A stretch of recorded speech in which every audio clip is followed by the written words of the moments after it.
Welcome to the Backyard Professor videos on Mormonism.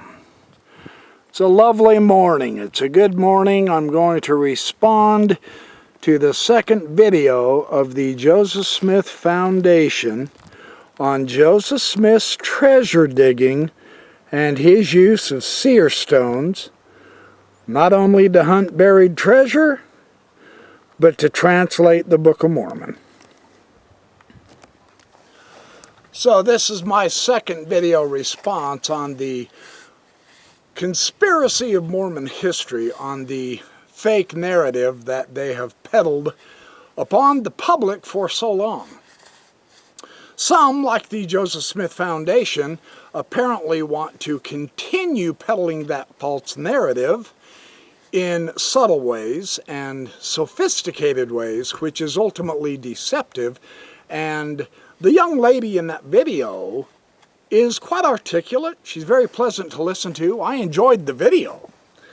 And she's well enough read to know that she is being deceptive. And that's a shame because it just mars their credibility. She has a false supposition that the enemy is progressive Mormons. That's not the problem. The problem is the church giving us the false narrative in the first place. I said that all in my first video. I'm going to share some ideas. As I listened to her video, I wrote down what I was thinking, more or less. And so I'm going to share that with you in this video as my way of showing why I find her presentation ultimately unconvincing and quite historically wrong, and I can prove it. This is the age of the internet. Apparently the Joseph Smith Foundation has not gotten that message yet.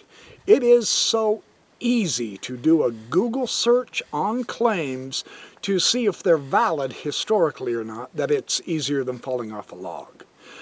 And so when I went through several of my books to prepare this rebuttal,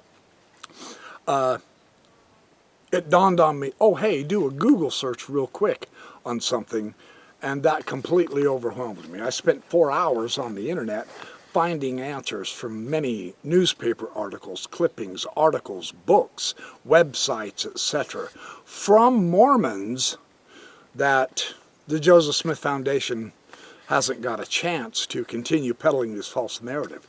At the front right now, let me just say, I found the evidence on Joseph Smith being lazy very persuasive of the Joseph Smith Foundation evidence against that claim.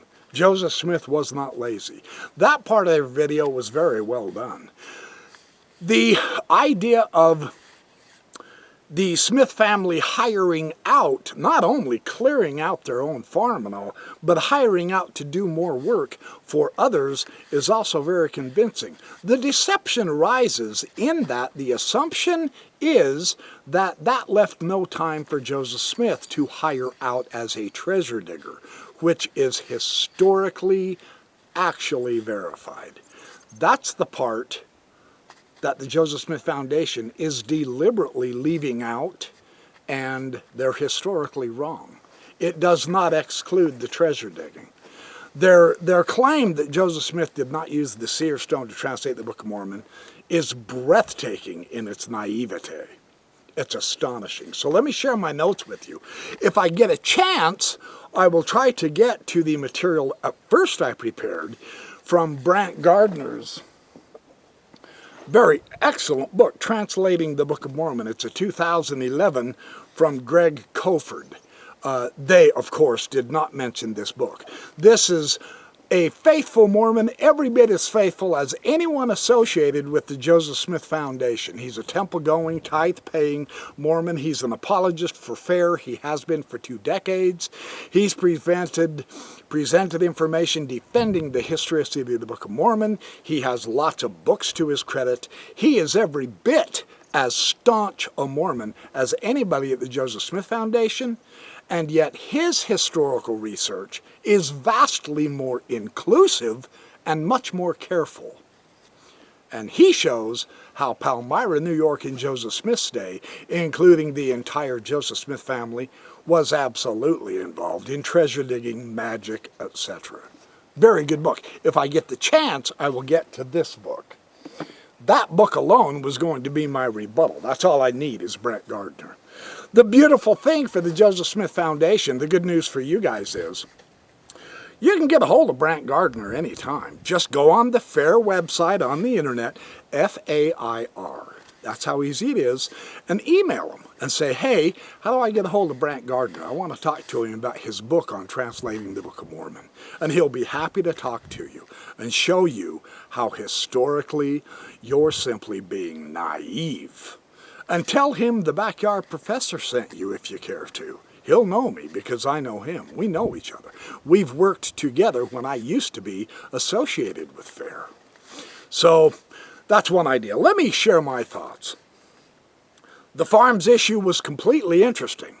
It took a third of her video to describe the refutation against Joseph Smith being lazy, against the Hurlbut affidavits, and that was an excellent job done. I watched their entire presentation. I was not prepared to do so, but I did. It was a good video. It's just ultimately wrong. Deceptively so, unfortunately. I wish I didn't have to say that, but I do, because that's the truth, and I'm going to prove it right now. The whole issue about them not being lazy has nothing to do with the historical fact that Joseph Smith dug treasure, however. She seems to be a little bit muddle-headed on that part. The inclusion of treasure digging, which she deliberately leaves out, is part of their work. They were hired. Brent Gardner shows that exclusively, very interestingly. The other interesting thing is the church website. Now, this is the official Mormon church website, the Church of Jesus Christ of Latter-day Saints, www.lds.org. Go to that and look up seer stones. Go to that and do a search on Book of Mormon translation. Go to that and do a search on Joseph Smith's treasure digging. The official church narrative now actually uses Richard Bushman's materials to show the more correct historical narrative because history has caught up with Mormonism. This is the age of the internet. They can no longer control the narrative. Joseph Smith Foundation, neither can you. You need to realize that. The narrative you're peddling is the old narrative that is no longer historically accurate. You need to come to grips with this. The historical reality of the entire Palmyra, New York region where Joseph Smith was raised is saturated in what they now euphemistically call folk religion. That is magic, superstition. Brent Gardner, again, a very faithful Mormon, shows that. The proof is in his book, sincerely. You must get that book. I mean, you're well read, why exclude him?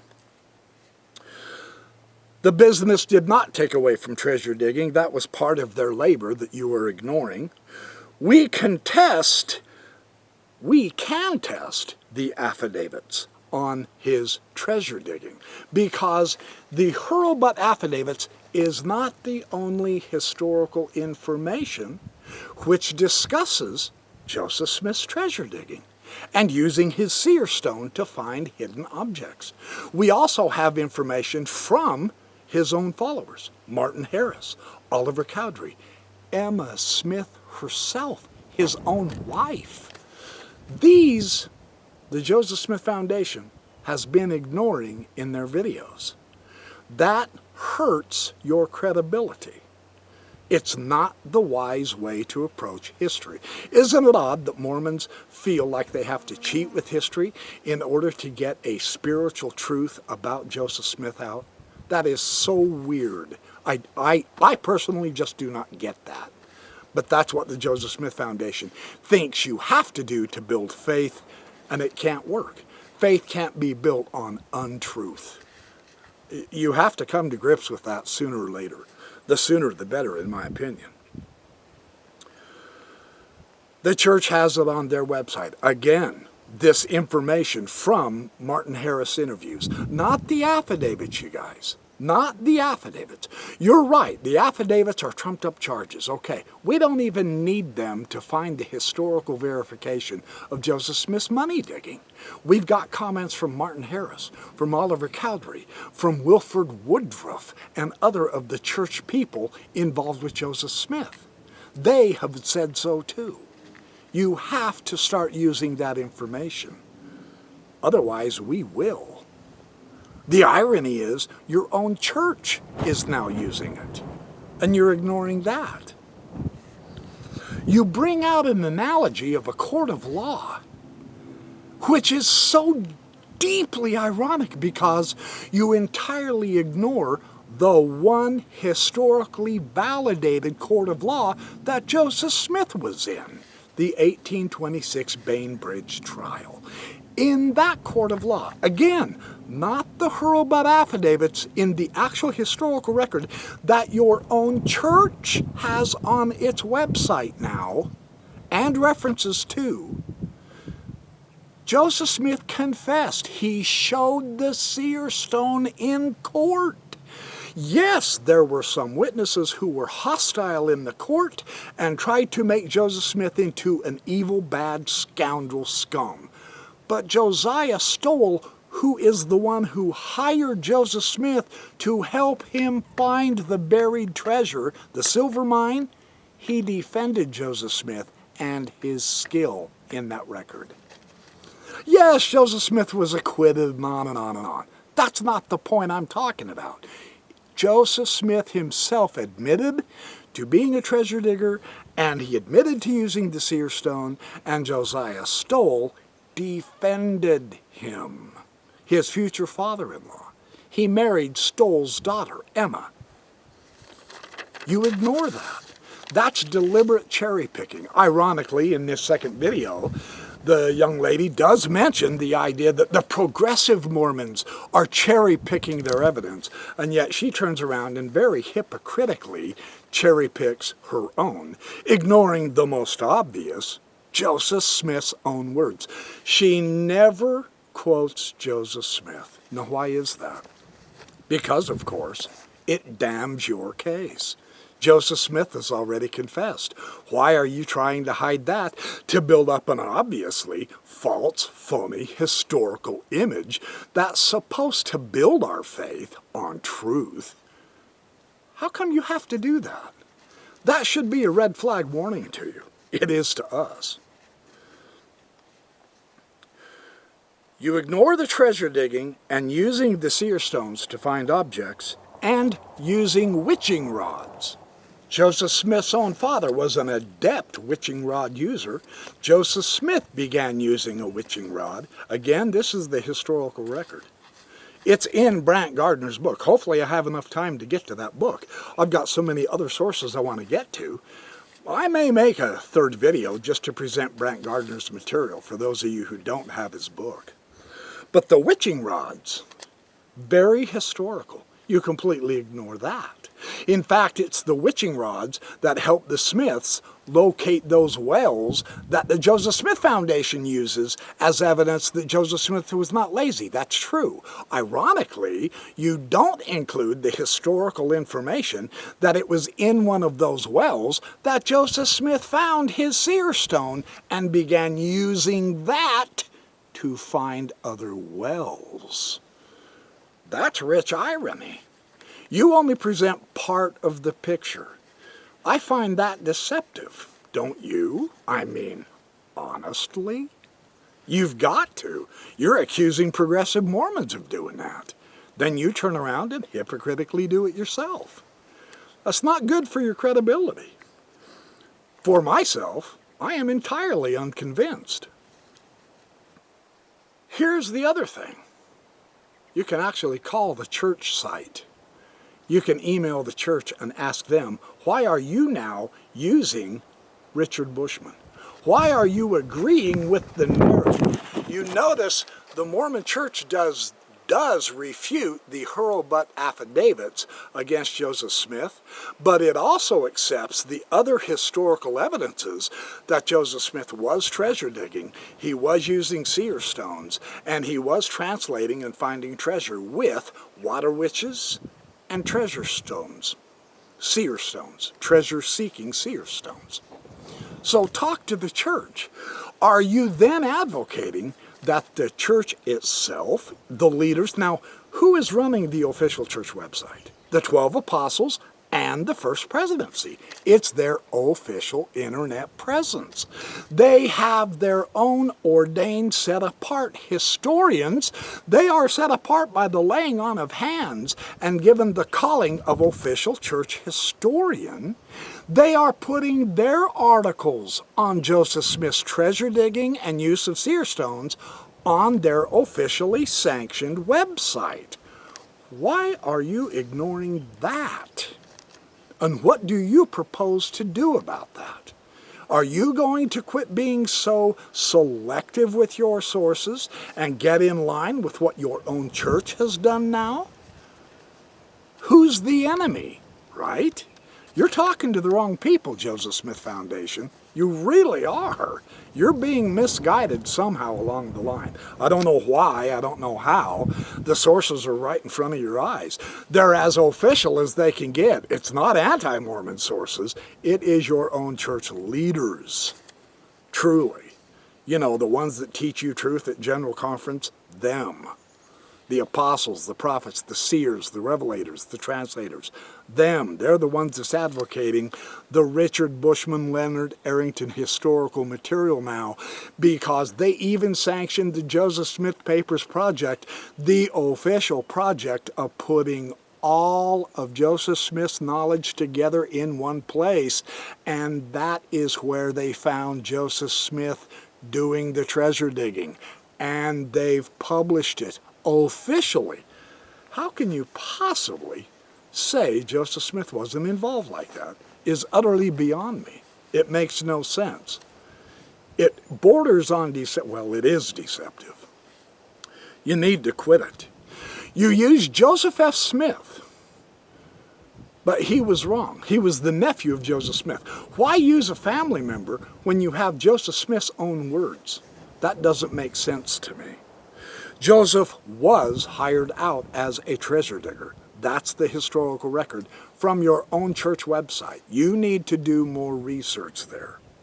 This is not in the affidavits. It's on the church's website. You have to understand that. They're not using the affidavits. They're using the historical records. It's in the newspapers, in the magazines of Joseph Smith's day, Tiffany's, the Chicago Times, etc. Joseph Smith is accused of magic because he was using it religiously. His view of magic may not be the pejorative nature in which today's critics accuse him of, but it was involvement with magic, and his entire family was involved with it. You have to come to grips with that. It's on your church's website. You say approach the sources correctly, and yet I find that you're not doing so. For instance, I have a very serious question to ask you, Joseph Smith Foundation. Why are you not using the official church historian Richard Turley's materials on the website in your presentation? He has been called and set apart by the laying on of hands by the apostles to be that church historian. Why do I see you not using Mark Ashurst McGee's materials? Why no Brant Gardner? Why no D. Michael Quinn? Why no John L. Brooke? Why no Richard Lloyd Anderson, another very, very prominent Mormon historian who has just recently passed away? Why no Dan Vogel? Why no Patrick Q. Mason, another very prominent Mormon defender, as I showed in my previous video? Why no H. Michael McQuart?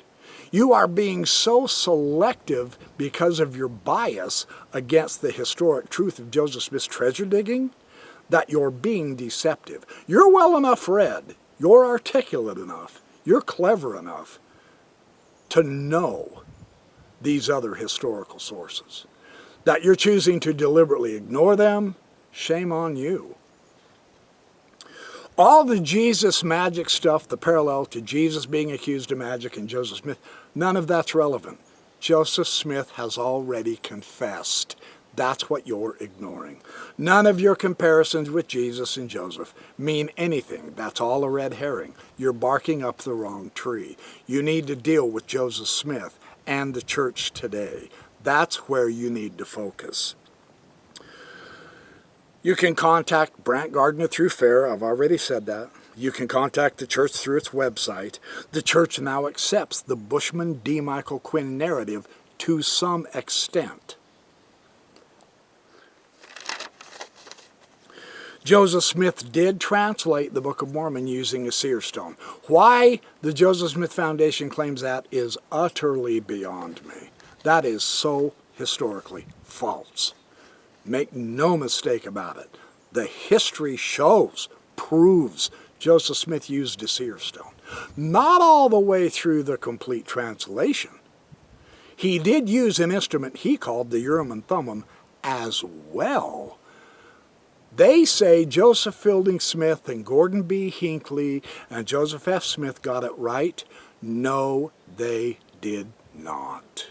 The church historian today has gone back through Joseph Fielding Smith's ridiculously idiotic, short, myopic comments against the use of the seer stone in his book Answers to Gospel Questions, and today's historians have shown that Joseph Fielding Smith was historically wrong. You can look this up right on the internet, man. Gordon B. Hinckley, Joseph Smith's seer stones. The brutal, hardcore historic fact is Joseph Smith translated using the seer stones. You say others are not fluent with the sources, and yet you give me no indication of being fluent with any of these historical sources either, let alone your own church's website, let alone being fluent in what the prophet Joseph Smith himself said. You have completely ignored that. The horse's mouth. How can you possibly ignore that and expect us to accept your version? It's not going to happen. I'm going to make a big deal about this because the church, using Bushman's own sources, completely refute the Joseph Smith Foundation's claims. How does the Joseph Smith Foundation explain that? Ignoring it's not going to make it go away. We can do a Google internet search. It's a piece of cake. It takes all of 5 seconds to find all these sources I'm sharing with you. Are the current leaders in apostasy like you proclaimed the progressive Mormons are? Because now they're becoming progressive. Apparently that's offensive to you. I don't know why. Joseph Smith was the most progressive Mormon there was. Apparently the Joseph Smith Foundation doesn't realize that Mormonism, judged by all the rest of Christianity, is radical. I mean, a biblical prophet on the same status as a Moses, Elijah, and Isaiah in Joseph Smith, that is radically progressive. New scripture past the Bible, that is radically progressive. The reason Mormonism exists with its doctrines, progressive doctrines of the premortal existence of soul, God with a body, 3 degrees in heaven, all of that is radically progressive. Why you're against progressive is utterly beyond me, because you won't be a Mormon if you are. You can't, because Mormon is progressive. Apparently, the Joseph Smith Foundation does not grasp that very essential point. You're fighting the wrong enemy, in other words. Why do you think the site has the material that it has on the website right now? I'd like to hear Joseph Smith Foundation's comment on that, if they would care to comment. The Daily Universe. Now this is, again, the church-sponsored BYU newspaper for the BYU students. On September 16, 2005, it held a Joseph Smith Papers Symposium, and this is, of course, the official publication of the church. This isn't anti-Mormon stuff. It's not the affidavits. This is all official, up top, up front, wide open. Robin Jensen said that they can now trace historically 3 different seer stones to Joseph Smith and him using them. 3 of them. There you have it. It's official. The BYU Religious Studies Center for Religious Education, Volume 18, Number 2, 2017, says this is the review. Interesting, there's just been a brand new book on Joseph Smith's seer stones. You have all kinds of pictures and historical analysis of Joseph Smith using the seer stones for all of the activities that you claim he never engaged in. We now have another historical book showing otherwise. And this is the book review in the BYU Religious Studies Center. And it's sold in Deseret Bookstore, which once again is the official church bookstore to sell proper church-approved sources. This is not an anti-Mormon publication. It's not an anti-Mormon selling it. It's not the affidavits. Get off the affidavits already. There's other historical records that show you are just historically completely wrong. I know I'm repeating myself because that's my emphasis. You're deceiving me, and I don't like that. I'm not happy at all with your own cherry picking. In this book review, as well as the book, there is absolutely no question whatsoever. Historically, Joseph Smith used seer stones to help translate the Book of Mormon. That's fundamental. That's fundamental. On the website Worlds Without End, and this is a Mormon Studies Roundtable website, Joseph Smith's seer stone, a historiographical glimpse. That's the article. They show without question Joseph Smith translated part of the Book of Mormon with the seer stone, and Martin Harris testified to that because Martin Harris tried to fool Joseph Smith once. When they were on a break, he switched stones in the hat. And when Joseph Smith came back, that's his famous statement, "Martin, all is as black as Egypt. What's going on?" And then Martin Harris confessed, "I switched the stones in order to test you to prove that you're a valid prophet." Seer stones, for real. This roundtable with the official church historians and assistant historians also fundamentally prove without question that Joseph Fielding Smith was wrong about the seer stones. This is something that the Joseph Smith Foundation has not come to grips with yet. They're still touting the old information of Joseph Fielding Smith. Granted, the emphasis in the church literature has been on the Urim and Thummim, but that does not eliminate the use of the seer stones also. Apostle Neil A. Maxwell, here we go. In Current Seminary Manual said Harris described how the hieroglyphs appeared on the stone. This is the historical record. And Joseph Smith read the words to Harris as he was dictating the Book of Mormon, as it was being translated through the stone in the hat, and Harris was writing it. Neil A. Maxwell shows this. He was an apostle. Yeah. The FAIR website. Now, the FAIR website is, under the table at least, being supported by the church financially.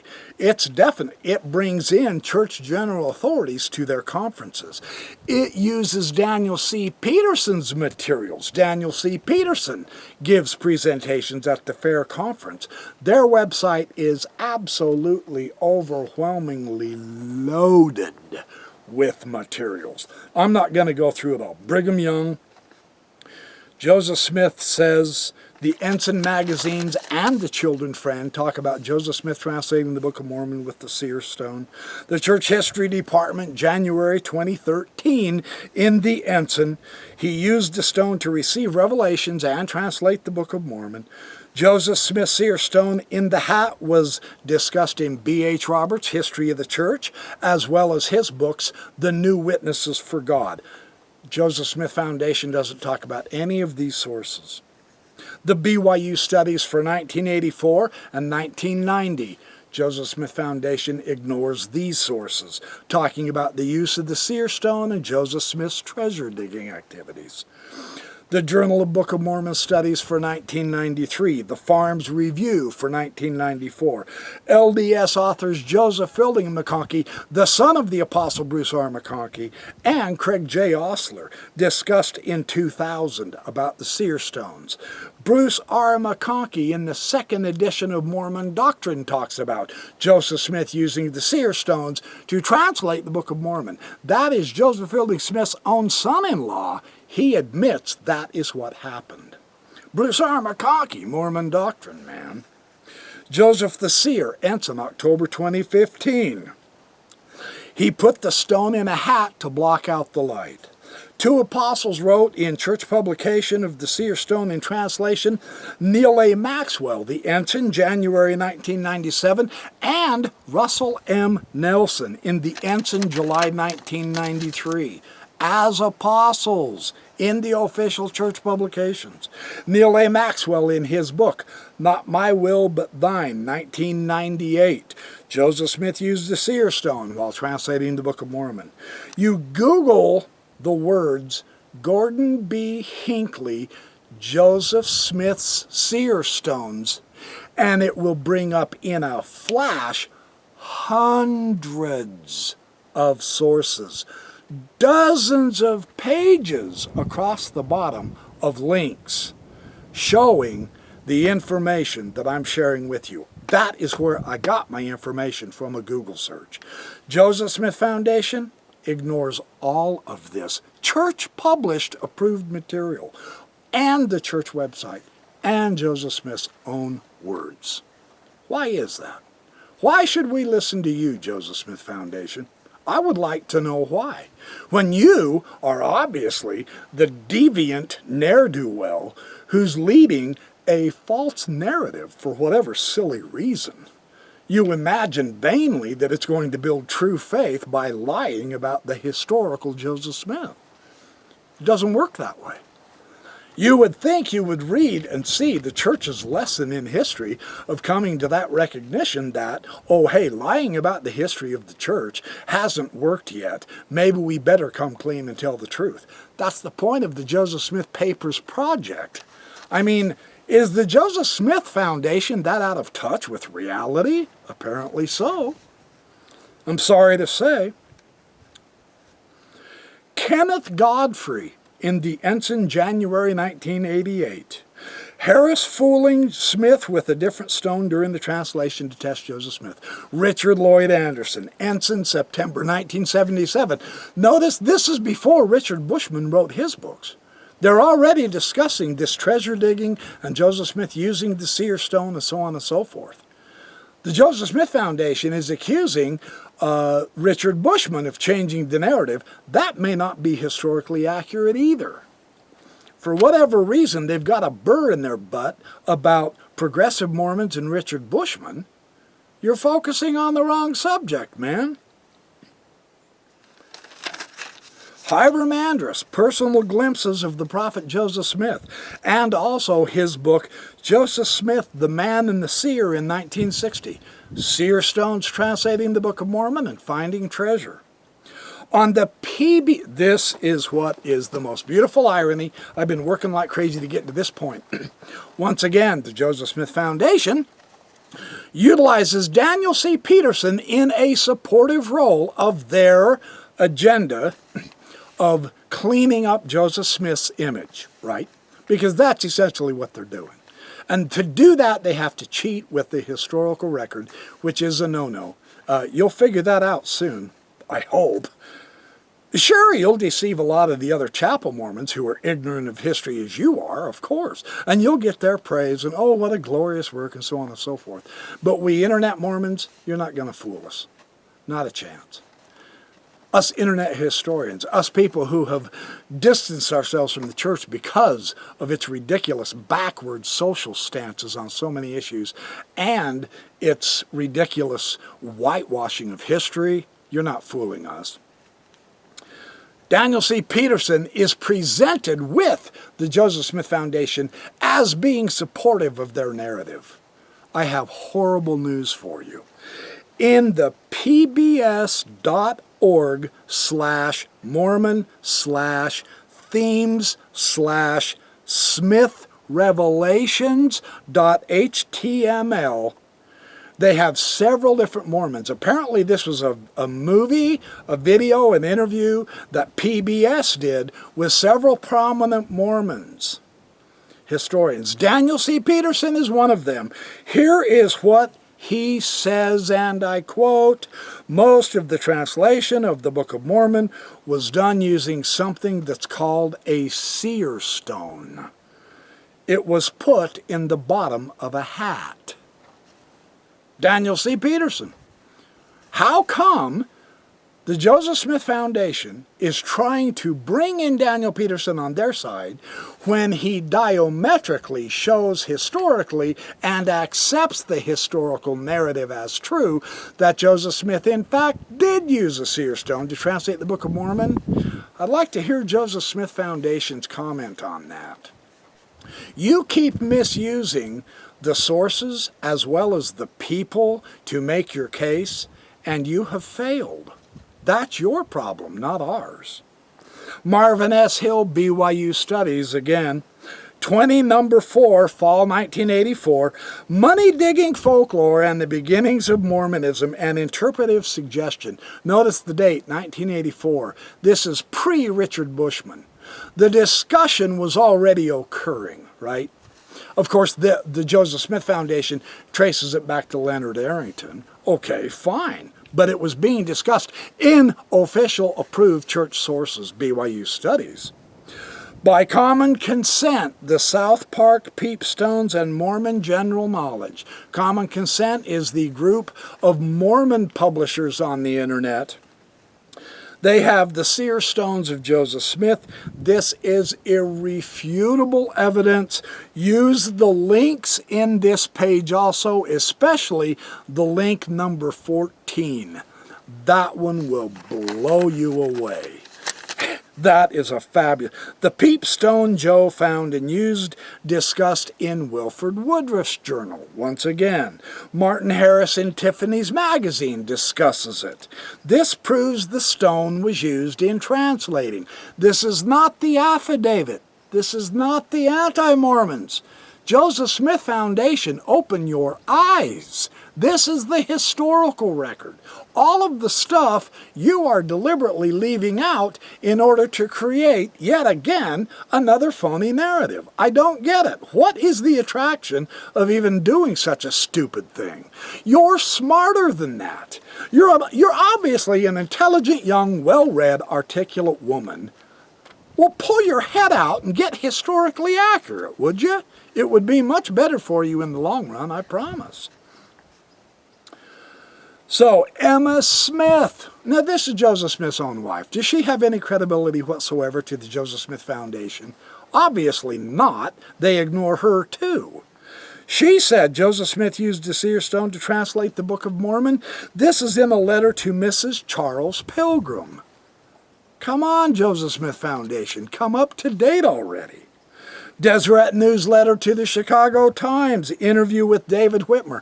Again, this is not the affidavit, you guys. It's not an anti-Mormon source. It's the interview with David Whitmer, who describes Joseph Smith using the seer stone to translate the Book of Mormon. And he's one of them that said the letters glowed on the stone, and then Joseph Smith read the information to his scribe.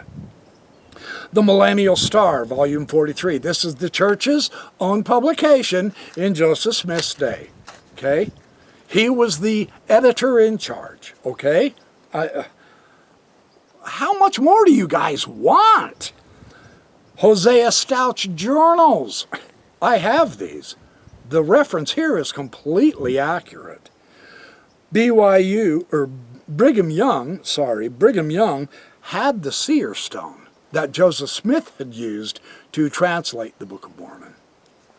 Very interesting. And finally, www.lds.org. You click on Ensign Magazine.